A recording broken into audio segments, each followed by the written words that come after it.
என்னவளே அடி என்னவளே எந்தன் இதயத்தை தொலைத்து விட்டே. எந்த இடம் அது தொலைந்த இடம், அந்த இடத்தையும் மறந்து விட்டே. உந்தன் கால் கொலுசில் அது தொலைந்ததென்று உந்தன் காலடி தேடி வந்தே. காதல் என்றால் பெரும் அவஸ்தை என்று உன்னை கண்டதும் கண்டு கொண்டே.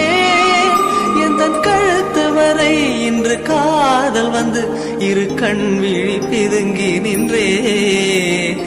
என்னவளே அடி என்னவளே எந்தன் இதயத்தை